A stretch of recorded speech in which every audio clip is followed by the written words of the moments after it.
Hey, this is Ronnie, This is John. and we're here to do another video for you today. This one is basically kind of piggybacking off of a previous video we did about being an interracial couple and some of the things that we go through. However, we wanted to dive a little bit deeper or delve a little bit deeper into this one and basically discuss what do you do if you have a family member who is totally against the relationship, and how do you handle that, and what should you do in that particular instance. And John's gonna take over with this because unfortunately it's his family or someone in his family that feels that way. So, So, would you like to ask me a question? well, um, how was your relationship with your mom growing up? Actually, I had a real good relationship with my mom. My parents, both my mom and my dad, we had no, we didn't have friction. I guess every family you get a little friction, as you get into your teenage years and stuff. But, all in all, I've had a really good childhood, and even growing up, when I became an adult, I had a real good relationship with them. We could talk about anything and stuff like that. Was that both your mom and your dad? Would you say your relationship was equal with both, or did you feel closer with one than the other? See, that kind of changed. I would say when I was young, growing up, before I hit my teen years, I was probably closer to my mom than my dad. But as I got older, I probably got more closer to my dad than my mom. So, once we met and we got together, how did that affect each relationship, either your mom or your dad? I think that it basically probably, I would say, the relationship with my dad was probably just as strong, if not stronger. And I was upfront with him because I told him, the first date when I was going out with Ronnie, I said, I'm dating a black woman, and I said, I just want to let you know. And his words to me were basically just find someone who you get along with really well, who loves you unconditionally, and you do the same with her. And he basically said, that was basically words that I live by now because, like I said, he's really sick now in a nursing home in New Jersey, and when I think of those words, I mean, I probably remember them words till the day I die because it just meant so much to me that he said that, and it was really unconditional, where there were no strings attached, you know. So basically, to me, like I said, that him saying that to me at that time in my life, and our first date for me and Ronnie, that really did mean something. And to know John's father is, to look at him and maybe even to be around him, you would think that he's a really stern person and, you can't get through to him. But he really has a dry sense of humor that's just infectious. And you don't know whether he's serious or not. Most of the time he's not. But he's dropping humor and you're thinking, I'm not really supposed to take this. But you get to love that about him, and that's what I actually love about him. And I kind of miss it, because we don't get to see him with him being in the home and everything. But I do remember an incident or an instance where like I felt closer to him. John, I think it's clearly known, and we'll probably get into this one of these days. But that would have to be a video in itself about him and his relationship with his sister.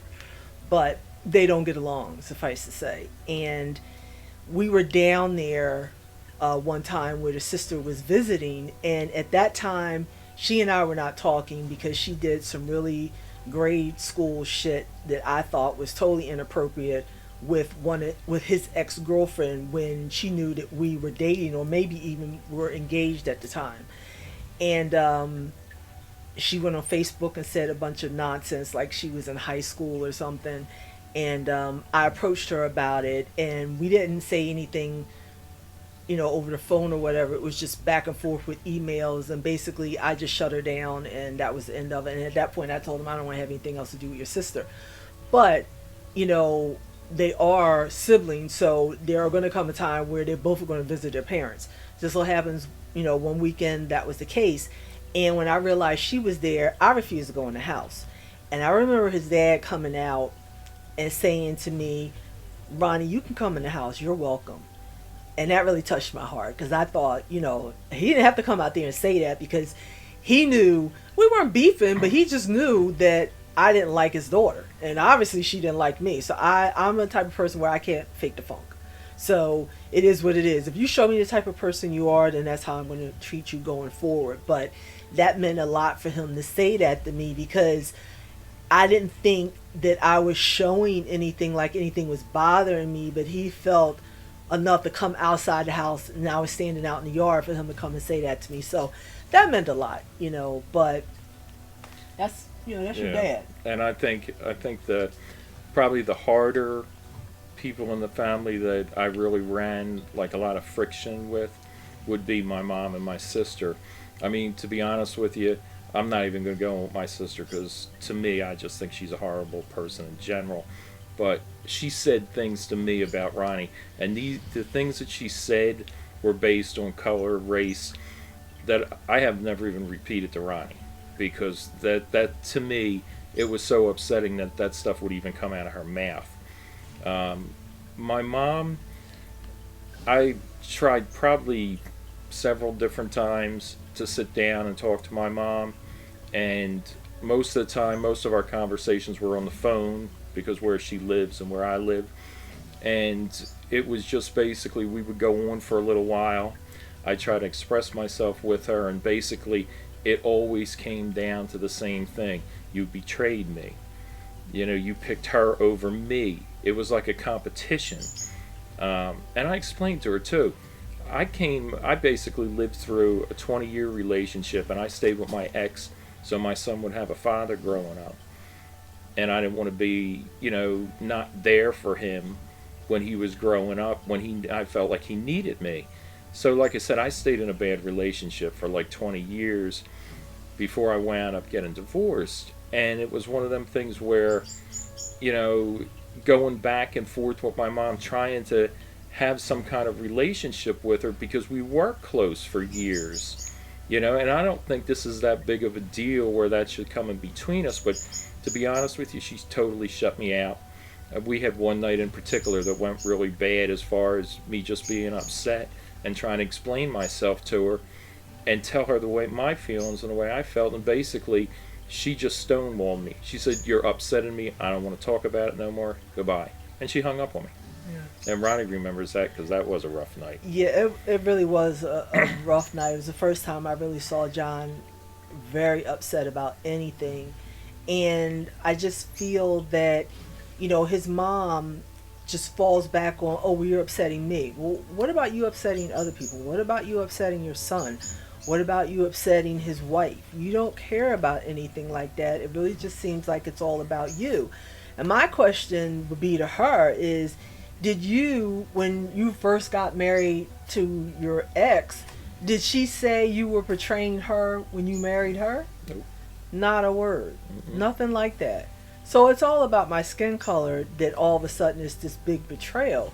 So, I just think people need to step back and think about things like that. Is it worth you losing a relationship with your child or, another person or something like that over who they choose to be with?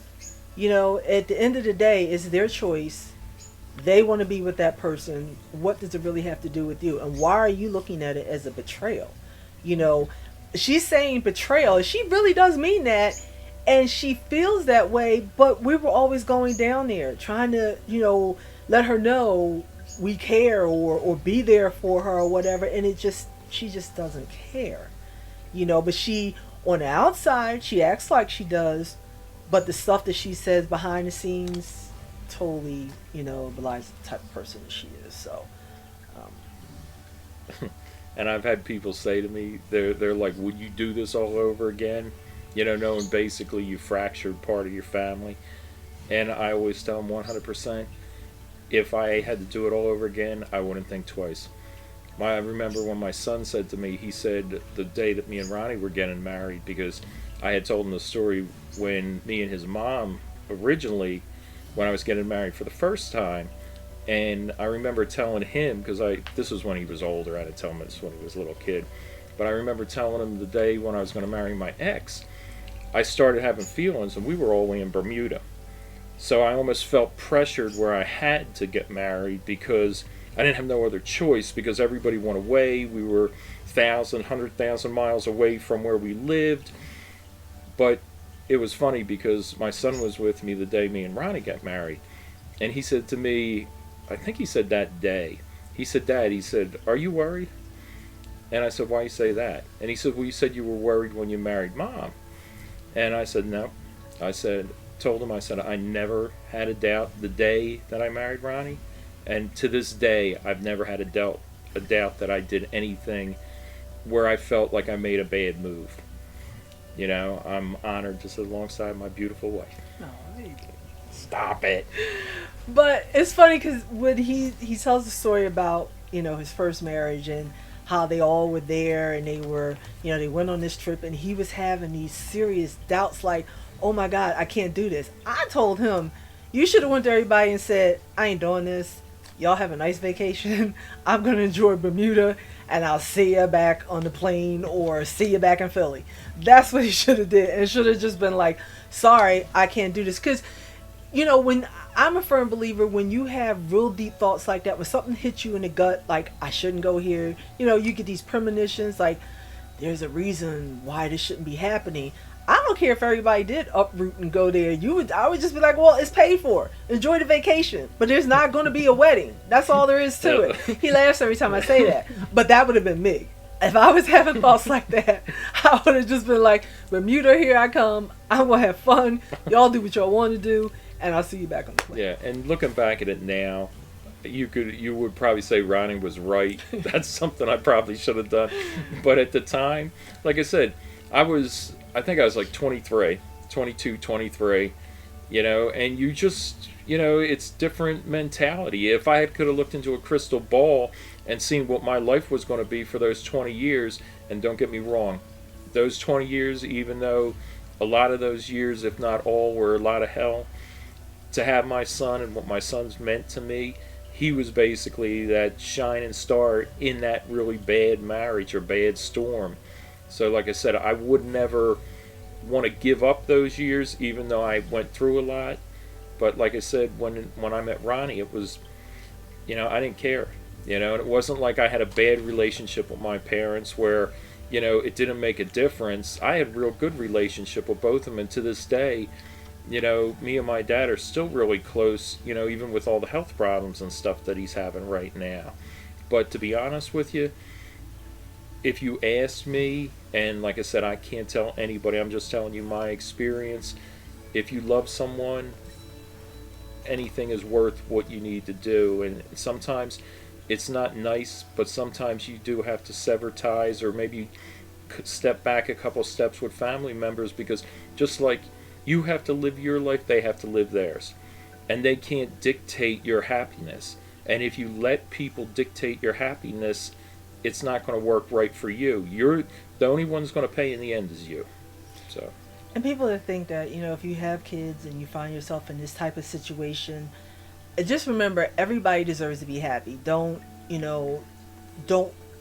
ruin it for someone to find someone and be happy. There's too much stuff going on in the world where someone shouldn't be able to find someone and live the rest of their lives. And that's really what we're talking about. Just being happy and being able to live your life with the person you want to live your life with, even though you as a parent may not agree with that. It really just comes down to the person making their own decision for themselves and being happy. And in the end, that's what we all want to be, is happy.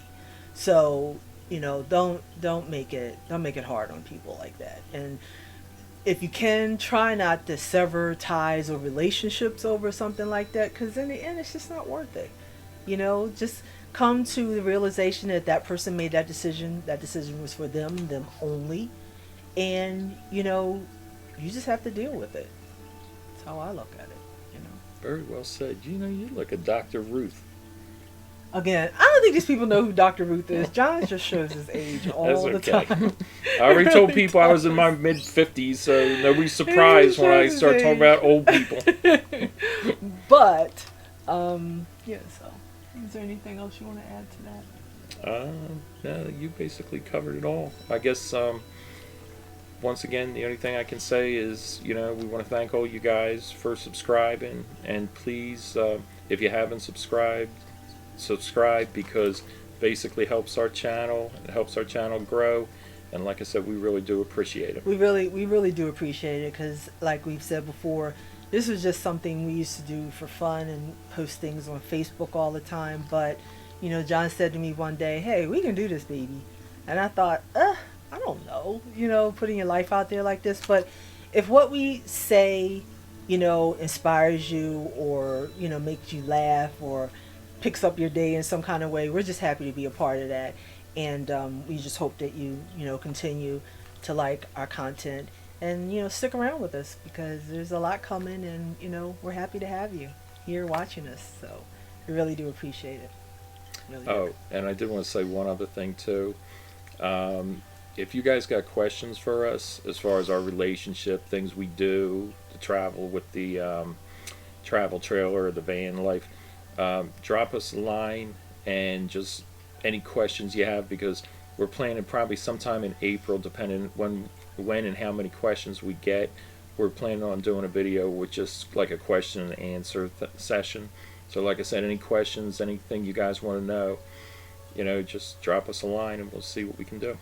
And a couple of people had approached us about they wish that they could talk to us more about this subject and other subjects. So if you're interested in that, definitely let us know in the comments.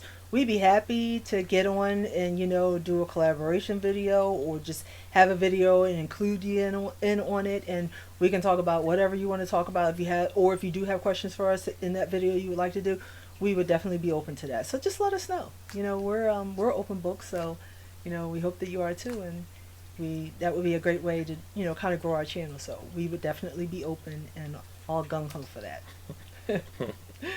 All right, so I think we're going to tie this video up. So once again, thanks for watching. Share, like, and subscribe, and we'll see you on the next video. What do we say? Peace and love. Bye.